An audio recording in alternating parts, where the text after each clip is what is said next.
Bonjour! Alors, on va continuer aujourd'hui nos probabilités. Je ne sais pas si tu te souviens au dernier cours, rapidement, je t'avais tracé un arbre de probabilités.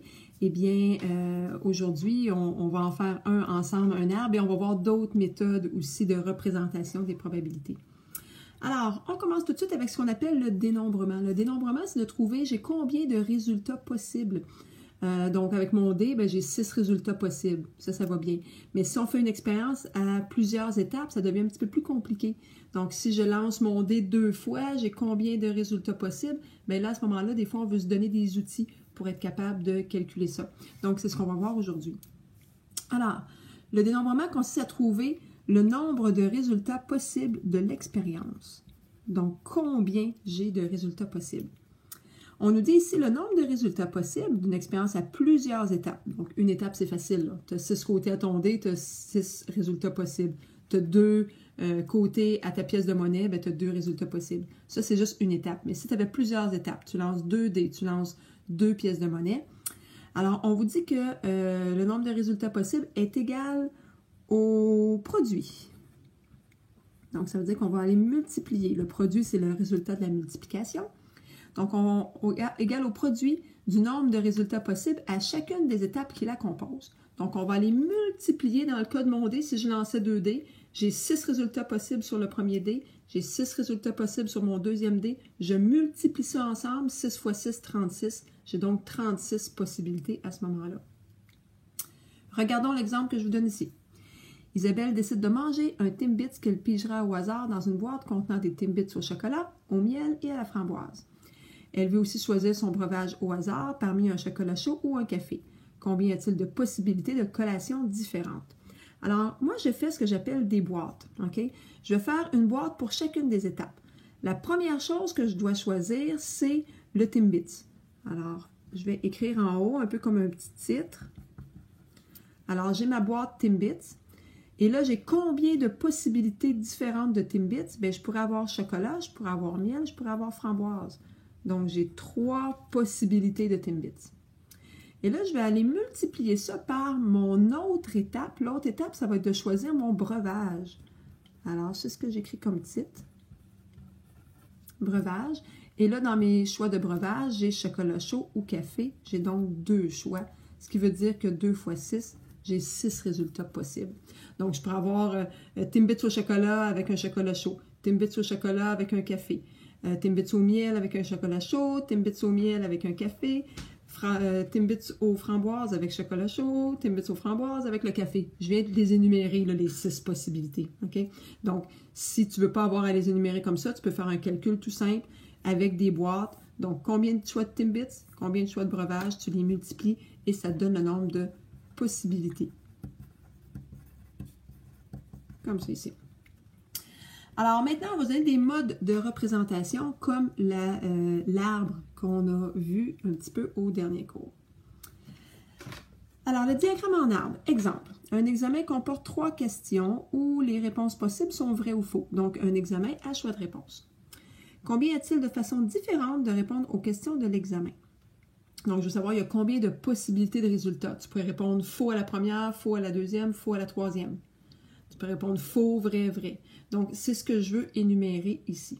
Donc, pour faire ça, on va se faire un arbre. Et là, je veux que tu fasses très, très, très attention quand tu fais un arbre pour pas qu'il y ait l'air de ce que j'appelle un flocon de neige. Donc, tu pars toujours d'un point de départ. Avant même de faire l'arbre, c'est vrai, là, il faut que tu te demandes, ça va être quoi tes titres? Donc, je veux tout le temps mettre des titres en haut de mes branches. Si tu commences à faire des branches sans penser à tes titres, il y a des chances que tu ne fasses pas le bon arbre, que tu te trompes complètement. Et là, pour savoir quels seront tes titres, tu vas te dire, bien, c'est quoi soit mon résultat attendu ou c'est quoi mon action? Quelle va être ma première action? Mais ma première action, j'ai un examen, là, tu te vois faire l'examen, là, tu as la première question, puis là, tu choisis ta première réponse. Bien, ça, c'est ta première action. Donc, ici, je vais écrire première réponse. Ça va être mon titre. Et là, ma première réponse, qu'est-ce qu'elle peut être? Ce sont des vrais ou faux. Donc, il y a 2 possibilités. Et là, je vais prendre ma règle, justement, pour pas que ça ait l'air d'une espèce de flocon de neige. Et j'essaie de faire en sorte que, ici, c'est pas parfait, là, que mes branches soient enlignées avec mon titre. Donc, ici, là, bien enligné, que ça ne soit pas tout croche, que j'ai une branche plus longue que l'autre, par exemple. Donc, ma réponse peut soit être vraie, ou ça peut être faux. Ensuite, je vais avoir une deuxième question, donc je vais avoir une deuxième réponse. À ma deuxième réponse, mes choix peuvent encore être vrais ou faux. J'essaie encore là que ça soit enligné ici avec mon titre. Ça peut être vrai et ça peut être faux. Donc, vrai, faux, vrai et faux. Et finalement, j'ai combien de questions? J'en ai 3. Donc, je vais avoir une troisième question.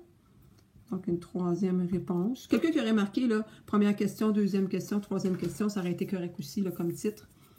Et là, je vais encore avoir vrai, faux. Vrai, faux. Donc, partout, je vais réécrire mon vrai, faux, qui sont mes possibilités pour ma troisième question et donc pour ma troisième réponse. Vrai, faux et finalement vrai et faux. On pourrait s'attendre à ce que notre arbre soit terminé, mais il nous reste une étape et c'est l'étape qu'il ne faut absolument pas oublier, qui est facile en fait d'oublier. C'est l'étape où je vais marquer mon oméga. À la fin d'un arbre, tu vas toujours énumérer tes résultats possibles.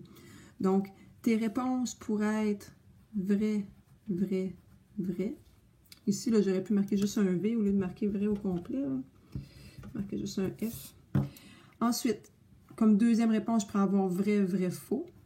Vrai, vrai, faux. Et là, tu remarques que j'essaie d'aligner ma réponse avec ma branche qui est vis-à-vis. Parce que sinon, si c'est tout décalé, là, on ne se retrouve plus. Donc, je pourrais avoir vrai, faux, vrai. Vrai, faux, vrai. Et vrai, faux, faux. Vrai, faux, faux. Et tu regardes ici, là, je suis bien alignée avec chacune de mes branches.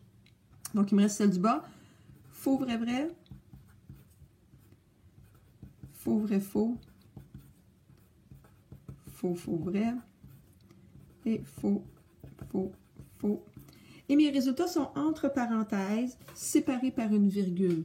Ici, tu n'as pas besoin de faire les accolades. Donc, quand tu es dans un arbre, tu marques simplement oméga en haut et tous tes résultats possibles. Quand tu veux calculer le nombre de résultats possibles, bien, on peut le faire aussi avec nos boîtes, là, comme on a fait tantôt. Donc, si je te demandais, si je ne t'obligeais pas de faire l'arbre, que je te demandais juste il y a combien de résultats possibles, tu aurais pu dire, bien, ma première réponse, j'ai 2 possibilités. Ça peut être vrai ou faux. Ma deuxième réponse, j'ai 2 possibilités. Ça peut être vrai ou faux encore. Et ma troisième réponse peut aussi être vrai ou faux. Donc ici, 2 fois 2 fois 2, ça me dirait que j'ai 8 possibilités, 8 résultats possibles. J'en ai 1, 2, 3, 4, 5, 6, 7, 8. Ça peut être une façon de vérifier si ton arbre est correct, de dire, tu calcules le nombre de possibilités et tu vérifies avec ton arbre. Donc ça, c'est la première représentation, le diagramme en arbre.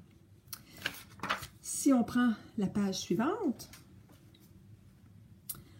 alors, si on revient sur le calcul de la probabilité, nombre de résultats favorables sur le nombre de résultats, si on regarde, c'est en lien avec notre arbre de l'autre côté, là, quelle est la probabilité qu'un élève qui répond aux questions au hasard choisisse 2 fois vrai et 1 fois faux? Alors, si on regarde, 2 fois vrai, 1 fois faux, tu l'as ici. 2 fois vrai, 1 fois faux encore. 2 vrais, 1 faux. Et c'est tout. Donc, tu as 3 fois que ça arrive sur un total de 8 possibilités. Alors, ta probabilité serait de 3 sur 8. Donc, ton arbre va aussi te permettre de calculer des probabilités de cette façon-là. On va passer maintenant à la grille. Exemple, un questionnaire comprend 2 questions. La question 1 est vrai ou faux. Donc, ça ressemble à l'autre pour l'instant. La question 2 est une question à choix multiples. A, B, C ou D. Combien de façons différentes de répondre au questionnaire? Alors là, on va se créer une grille. Une grille, c'est un peu comme un tableau, si tu veux, avec des rangées et des colonnes. Donc, je commence par faire comme ça. D'un côté, je vais aller mettre mes réponses de la première question et de l'autre côté, je vais mettre mes réponses de la deuxième question. Donc, je pourrais mettre, par exemple, ici, A, B, C et D. Et de l'autre côté, mes choix de réponse qui étaient vrai ou faux.